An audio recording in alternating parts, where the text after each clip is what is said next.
صل علی سیدنا مولانا محمد مالک الکرم علیہ بارک وسلم صلی علیہ صلاۃ و سلام علیک یا رسول اللہ صلی اللہ تعالیٰ علیہ وسلم۔ اللہ رب العزت قرآن مقدس میں ارشاد فرماتا ہے وَقَضَىٰ رَبُّكَ أَلَّا تَعْبُدُوا إِلَّا إِيَّاهُ وَبِالْوَالِدَيْنِ إِحْسَانًا، اور تمہارے رب نے حکم فرمایا کہ اس کے سوا کسی کو نہ پوجو اور ماں باپ کے ساتھ اچھا سلوک کرو۔ اما یبلغن عندک الکبر احدہما او کلاہما فلا تقل لہما اف ولا تنہرہما وقل لہما قولا کریما، اور اگر تیرے سامنے ان میں ایک یا دونوں بڑھاپے کو پہنچ جائیں تو ان سے ہوں نہ کہنا اور انہیں نہ جھڑکنا اور ان سے تعظیم کی بات کہنا۔ وَخْفِضْ لَهُمَا جَنَاحَ الذُّلِّ مِنَ الرَّحْمَةِ وَقُلْ رَبِّ ارْحَمْهُمَا كَمَا رَبَّيَانِي صَغِيرًا، اور ان کے لیے عاجزی کا بازو بچھا اور نرم دلی سے اور عرض کر کہ اے میرے رب تو ان دونوں پر رحم کر جیسا کہ ان دونوں نے مجھے چھٹک پن میں پالا۔ چھٹک پن یہ اردو لفظ ہے مغرب اتر پردیش کی، اس کو کہتے ہیں بچپن میں پالا۔ چھٹک پن یعنی بچپن۔ ربکم اعلم بما فی نفوسکم ان تکونوا صالحین فانہ کان للأوابین غفورا، تمہارا رب خوب جانتا ہے جو تمہارے دلوں میں ہے، اور اگر تم لائق ہو تو بے شک وہ توبہ کرنے والوں کو بخشنے والا ہے۔ یہاں پر دو چیزیں بڑی اہم ہیں۔ وَقَضَىٰ رَبُّكَ أَلَّا تَعْبُدُوا إِلَّا إِيَّاهُ، یعنی تمہارے رب کا، ہمارے رب کا فیصلہ ہے، حکم ہے کہ اللہ کے سوا کسی کو نہ پوجیں۔ یعنی پوجنے کا مطلب یہ ہے کہ عبادت کرنا۔ تو ہم صرف اور صرف عبادت کس کی کرتے ہیں؟ اللہ کے علاوہ کسی کی عبادت نہیں ہے۔ اب یہاں سے پتہ چل گیا کہ کوئی بھی کسی مزار کی، کسی ولی کی، کسی پیر کی عبادت نہیں کرتا ہے۔ اگر عبادت کرتا ہے تو وہ اللہ کے حکم کے خلاف جاتا ہے۔ عبادت نہیں ہے، عبادت الگ ہے۔ سجدے کو سر رکھنا زمین پر باعتبار نیت کہ میں اس کی عبادت کر رہا ہوں تو یہ کفر ہو جائے گا۔ تو کہا کہ اللہ کی عبادت ہے اور کسی کی عبادت نہیں ہے۔ اور ماں باپ کے ساتھ اچھا سلوک کرو اگر تیرے سامنے ان میں ایک یا دونوں بڑھاپے کو پہنچائے، یعنی بڑھاپے کو پہنچے، یا تو خالی ماں پہنچے یا باپ پہنچے یا دونوں پہنچائے۔ اب ایسا ہوتا ہے کبھی کبھی کہ دونوں زندہ رہتے ہیں، بوڑھے ہوتے ہیں تمہارے سامنے، یا ان دونوں میں سے ایک بچتا ہے، ایک پہلے رخصت ہو جاتا ہے، سمجھے؟ تو کہا کہ یا تو ان دونوں میں سے ایک پہنچے یا دونوں پہنچے، تو کیا کرنا ہے ان کے ساتھ؟ تو ان سے ہوں نہ کہنا۔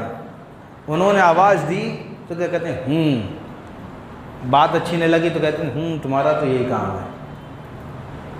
قرآن نے اس چیز کو منع کیا ہے کہ ہوں بھی نہیں کہنا۔ اس کو اور لفظوں میں بتاؤں کہ باپ نے بڑھاپے میں پانی مانگا یا کھانس رہا ہے تو پانی مانگا، اب باپ کیا بیٹا کیا کہتا ہے؟ تمہارا تو کھانسنا ہی رہتا ہے۔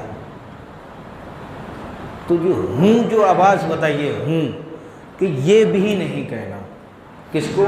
باپ کو، ماں باپ کو دونوں۔ اور انہیں نہ جھڑکنا۔ جھڑکنا تو اچھی طرح سمجھتے ہو نا، جیسے آج کی عام فہم بولی میں سمجھانا چاہوں تو یہ کہ تم آئے بڑا سمجھانے والے، تمہیں پتہ ہے کچھ ہوتا ہے، آج کی دنیا الگ ہے، تم اپنے بڑھاپے والے اپنے والی باتیں اپنے پاس رکھو، تم سے زیادہ ہم سمجھتے ہیں۔ ایسا کہتے ہیں کہ نہیں لے کہتے ہیں؟ تو اس چیز کو بھی قرآن نے منع کیا ہے کہ اس طریقے سے بات ماں باپ کے ساتھ نہ کرو، اور انہیں نہ جھڑکنا اور ان سے تعظیم کی بات کہنا۔ وَقُلْ لَهُمَا قَوْلًا كَرِيمًا، اور ان کے ساتھ تعظیم کی بات کہنا۔ ارے تعظیم کی بات تو بہت دور کی بات ہے، اگر لوگوں کو بس چلے نا تو دو طریقے سے یہ بات میں سمجھا سکتا ہوں۔ بچہ جب جوان ہوتا ہے، بچپن میں اس کے لیے سب کچھ ماں باپ ہوتے ہیں۔ جیسے ہی جوان ہوتا ہے تو جوانی کا جب اسے سنبھالنے کا وقت ہوتا ہے تو وہ خرافاتوں میں پڑتا ہے۔ اس وقت میں اسے اپنے ماں باپ کی باتیں زہر لگتی ہیں۔ کیا لگتی ہیں؟ زہر لگتی ہیں۔ کہتا ہے کہ تم مجھے سمجھانے والے کون ہو، میں بہت سمجھتا ہوں۔ اور شادی کے بعد میں یہ سمجھتا ہوں کہ شادی کے بعد تھوڑی دلوں میں دوریاں پیدا ہوتی ہیں، مگر اس حد تک نہیں ہونا چاہیے کہ تمہارے ماں باپ کو جو بات کہیں تمہیں ناگوار گزرے۔ تم اپنی بیوی کے ساتھ بڑے لہجے، پیارے لہجے میں میری بیبی، میری سونا کر کے بات کرتے ہو، اس کو ایک سے ایک القاب سے نواز دو گے۔ اگر کسی چکر میں پڑ گئے ہو تو ایک سے اور اچھا لفظ لے کر کے آ جاؤ گے کہ وہ خوش ہو جائے، کوئی خوش ہو یا نہ ہو۔ سمجھ رہے بات؟ تو جہاں تم وہ الفاظ تم اپنی اور کسی غلط چیز میں پھنسے ہو، اس کے لیے جو تم الفاظ استعمال کر رہے ہو، کیا تم اپنے باپ کے لیے، ماں کے لیے کبھی وہ لفظ استعمال کیا ہے؟ وہ لفظ استعمال کرو کہ نرم والی اچھی بات، وہ بات استعمال کرو کہ جسے سن کر تمہارا باپ، تمہاری ماں خوش ہو جائے۔ اگر یہ خوش ہو گئے تو کہتا ہے، حدیث پاک کہتی ہے، رضا ربی فی رضا الوالد، سخط الربی فی سخط الوالد۔ ماں باپ کی رضا میں رب کی رضا ہے، اور ماں باپ کی ناراضگی میں رب کی ناراضگی ہے۔ حدیث پاک میں آتا ہے کہ بڑی رات ہے، جتنی بڑی راتیں ہیں، ان راتوں میں جتنے لوگ بخشے جاتے ہیں، ان میں سے نہ بخشنے والا، جس کی بخشش نہ ہوتی ہے، ان میں سے ایک وہ انسان ہوتا ہے کہ پوری رات عبادت کرتا رہے، تسبیح پہ تسبیح کرتا رہے۔ اگر اس کے ماں باپ اس سے ناراض ہیں تو اس کی عبادت قابل قبول۔ اب یہاں سے ہی پتہ کر لینا چاہیے کہ آدمی کو کہ مجھے اپنے ماں باپ کے ساتھ کیسا حسن سلوک کرنا چاہیے۔ ایک صحابی رسول ہیں، اپنی عریضہ لے کر گئے حضور کی بارگاہ میں، کہ یا رسول اللہ، میری ایک بیوی ہے، میری ماں ہے، مگر میری ماں حکم دیتی ہے کہ تم اپنی بیوی کو طلاق دے دو۔ مسلم شریف کی حدیث سے پاک گئی، میری ماں کہتی ہے تم اپنی بیوی کو طلاق دے دو، میں اپنی بیوی سے محبت کرتا ہوں اور ماں سے بھی محبت کرتا ہوں، کیا کروں؟ تو حضور نبی کریم صلی اللہ تعالیٰ علیہ وسلم نے ارشاد فرمایا کہ جنت بھی تیرے ہاتھوں میں ہے، دوزخ بھی تیرے ہاتھوں میں ہے، یا تو جنت کا دروازہ کھول لے یا جہنم کا دروازہ کھول لے، یہ تیرے ہاتھوں میں ہے۔ جنت کا دروازہ ایسے کھولے کہ ماں کا حکم مان اور جنت کا دروازہ کھول لے، اور ماں باپ کی نافرمانی کر کے جہنم کا دروازہ کھول لے۔ بات کہنے کا یہ ہے کہ ماں باپ کی حکم ماننے کا کتنا حکم آیا ہے، تو ان کے ساتھ اچھی بات کرو، حسن سلوک کے ساتھ پیش آؤ، ان کے ساتھ ایسی بات کرو کہ جب بات کی جائے تو ان کا دل خوش ہو جائے۔ تمہارے بچپن میں انہوں نے ایسی باتیں کہی ہیں کہ تمہارا دل خوش آئے، تم بہل جاؤ۔ وہ ساری بچپن کی چیزیں بھلا کر کے ہم اپنی جوانی کے جوش میں رہتے ہیں۔ تو قرآن نے کہا کہ وَقُلْ رَبِّ وَقُلْ لَهُمَا قَوْلًا كَرِيمًا، ان کے ساتھ نرمی والی بات کرو، اچھی بات کرو۔ اور پھر کہا کہ تمہیں زندگی کیسے گزارنی ہے وہ دیکھو، وَاخْفِضْ لَهُمَا جَنَاحَ الذُّلِّ مِنَ الرَّحْمَةِ وَقُلْ رَبِّ ارْحَمْهُمَا كَمَا رَبَّيَانِي صَغِيرًا، اور ان کے لیے عاجزی کا بازو بچھا،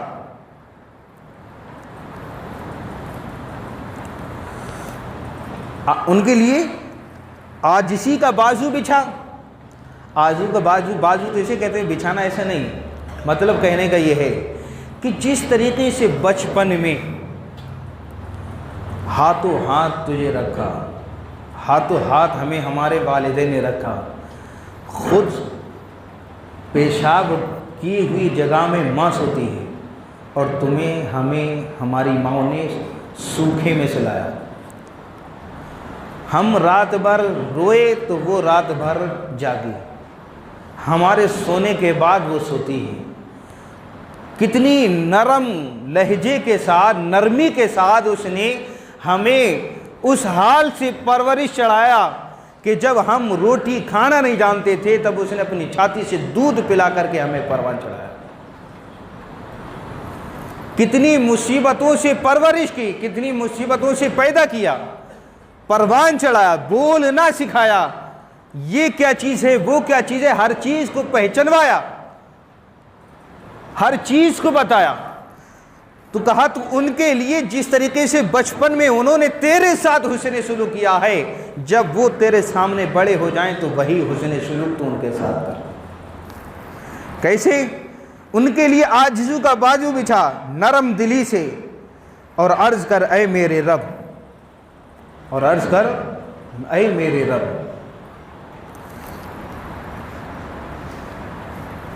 ان دونوں پر رحم کر جیسا کہ ان دونوں نے مجھے بچپن میں پالا۔ ان دونوں پر رحم کر یعنی اپنے والدین کو اپنی دعاؤں میں یاد رکھ۔ یہاں پر ایک حدیث پاک بتاتا چلوں، حضور نبی کریم صلی اللہ تعالیٰ علیہ وسلم فرماتے ہیں کہ نیک اولاد وہ ہے، نیک اولاد وہ ہے جو اپنی دعاؤں میں اپنے والدین کو یاد رکھتی ہے، اپنی دعاؤں میں اپنے والدین کو یاد رکھتی ہے، وہ نیک اولاد ہے۔ اب اس چیز کو سمجھنے کے لیے بہت ضروری ہے۔ اگر تمہیں اندازہ کرنا ہو کہ ہماری اولاد نیک ہے یا کیسی ہے تو اس سے ایک بار پوچھ کے تو دیکھنا کہ کبھی اس نے اپنی دعاؤں میں تمہیں یاد رکھا ہے یا نہیں رکھا ہے۔ اس وقت اپنی تربیت پر غور کرنا کہ ہم نے اپنی اولاد کو سکھایا کیا ہے، ہم نے تعلیم کون سی دی ہے۔ اگر ہم یہی نہیں سکھا پائے تو ہم نے پوری زندگی برباد کر دی۔ کم سے کم اتنا تو سکھائیں اپنی نیک اولاد کے لیے۔ پرکھنا یہ بتایا کہ تمہاری اولاد اگر تمہیں اپنی دعاؤں میں یاد رکھ رہی ہے، سمجھ لو تمہاری اولاد نیک ہے، تمہارے مرنے کے بعد بھی وہ اولاد تمہیں اپنی دعاؤں میں یاد رکھے گی۔ اگر نہیں سکھایا یہ چیز تمہارے مرنے کے بعد 40 میں تک یاد رکھے گی، زیادہ سے زیادہ سال بھر یاد رکھے گی، باقی بھول جائے گی، جیسا کہ رواج چلتا ہے۔ دیکھ بھی رہے ہو لوگ 40 دن تک قبر پہ روز جائیں گے، اس کے بعد کوئی جاتے دکھائے؟ نہیں جاتے ہیں۔ کیوں؟ تھوڑا تھوڑا ہٹتا جاتا ہے۔ مگر وہیں سکھایا ہو کہ تو نماز تو روز پڑھے گا، جمعہ روز پڑھے گا، رمضان آئے گا اس میں بھی تو نمازیں پڑھے گا، دعائیں مانگے گا، کچھ نہیں تو لیٹتے وقت بھی اگر ایک دعا کرے گا تو بھی رب دعاؤں کو قبول فرمائے گا۔ مگر تو یاد تو کر اپنے والدین کو، اگر تو اپنے والدین کے لیے ایک دعا کرے گا رب اس دعا کو قبول فرمائے گا، تیری والدین کی مغفرت بھی فرمائے گا۔ اور شرط یہ ہے کہ مانگنا ضروری ہے۔ اگر ہم نے مانگنا سکھایا نہیں تو پتہ ہی نہیں چلے گا کہ ہماری اولاد نیک ہے یا بدکار ہے۔ کما رب بیان صغیرہ، تو ان دونوں پر رحم کر جیسا انہوں نے مجھے بچپن میں پالا ہے، اپنے بچپن میں پالا۔ میرا بچپن کیسے گزرا ہر آدمی اپنا اپنا تصور کر سکتا ہے۔ یہ قرآن ایسا نہیں کہ ہم مولانا صاحب بتا دیے تو ہم تصور کریں۔ یہ بات سننے کے بعد خود اپنی زندگی پر غور کرنا ہوتا ہے کہ ہمارے ماں باپ نے ہمیں بچپن میں کیسا پالا ہے، یا ہم اپنی اولاد کو کس طریقے سے پال رہے ہیں۔ ہم کسی کی اولاد ہیں تو ہماری بھی اولاد ہے، تو ہمارے ماں باپ نے ہمیں کیسے پالا اور ہم اپنی اولاد کو کس طریقے سے پال رہے ہیں۔ کیا ہمارے ماں باپ نے جو کمی ہمارے ساتھ رکھی، کسی مجبوری کے ساتھ وہ ہمیں نہ پڑھا سکے۔ ایک بات بتا رہا ہوں، اگر کوئی یہ سمجھے کہ میں زیادہ پڑھا ہوا نہیں ہوں، کہ ہمارے ماں باپ ہم کو زیادہ نہ پڑھا سکے، زیادہ دین نہ سکھا سکے، کسی مجبوریوں کے تحت مالی اعتبار سے یا ثقافتی اعتبار سے ہمیں نہ سہولتیں مہیا نہ کر سکے، اب اللہ نے مجھے نوازا ہے تو میں اپنی اولاد کو وہ چیز مہیا کروں جو مجھے بھی فائدہ کرے اور میرے باپ کو بھی فائدہ کرے۔ وہ اپنی دعاؤں میں بس ایک جملہ پڑھائے گا، تم کیا تمہاری پوری نسل دعاؤں میں شامل ہو جائے گا۔ لوگ دعا کرتے ہیں خالی دعا کرتے ہیں کیسے کہ میرے باپ کی بخشش فرما، میرے والد کی، میرے باپ کی ماں کی بخشش فرما۔ ارے دعا میں دعا کا جملہ بھی تو سیکھو، خالی ایک نام لے کر کے دعا نہیں کرنا چاہیے۔ اگر ایک جملہ بڑھا لینا انسان تو اس کے پوری خاندان سب شامل ہو جائیں گے۔ یا اللہ میرے خاندان سے جتنے بھی لوگ اس دنیا سے گئے ہیں تمام کی روحوں کو اصالِ ثواب کرتا ہوں، قبول فرما اور تمام کی بخشش فرما۔ اب بتاؤ کون چھوٹا؟ کوئی چھوٹا؟ کوئی نہیں چھوٹا۔ اور تم خالی ایک کا نام لے کر کے رہ جاؤ تو کیا وہ تمہاری نسل نہیں ہے؟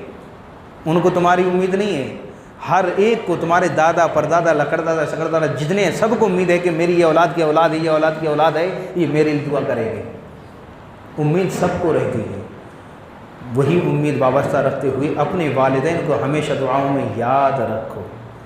جو اپنے ماں باپ کو دعا میں یاد رکھتا ہے وہ دنیا میں بھی کامیاب ہوتا ہے اور آخرت میں بھی کامیاب ہوگا۔ خالی ایک حدیث بتا دوں، بات ختم کرتا ہوں۔